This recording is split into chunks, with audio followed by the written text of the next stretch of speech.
Just giving it another quick fill up, or not such a quick one because it's pretty bloody empty.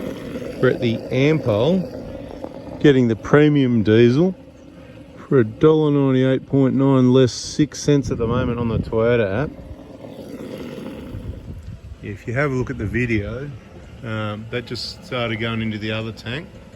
If you have a look at the video on Full Before Adventures towards the end of one of the videos, shows the fuel gauge empty and the needle well below it, fuel lights on. It's been on for, I don't know, 100 Ks or something like that.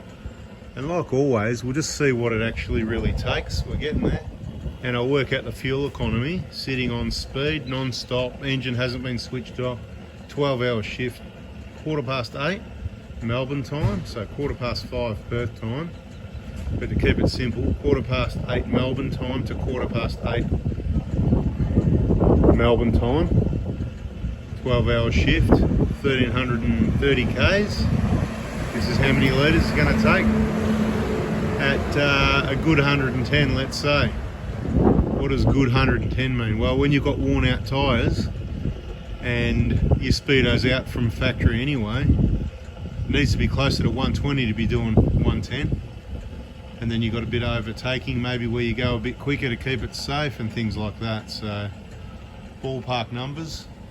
In fairness, the last fill up in Esperance in the main street, if you watched that one, and worked out to save 10 cents a litre, cheapest fuel anywhere around the area.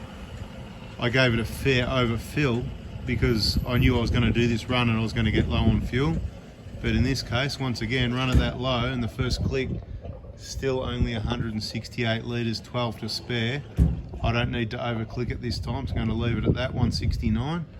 And because the nose is face down, take these things into account. You know, the front's down, which long flat tanks, which means the fuel can get in and the fillers at the back, where if you're uphill, you'll have a bit of an air situation.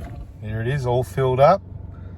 And for those that want to know, 169 litres, my lucky number, divided by 1324 kilometres equals, move the decimal point, 12.7 litres per 100 Ks, which is not too bad. I estimated I was going to get about 13.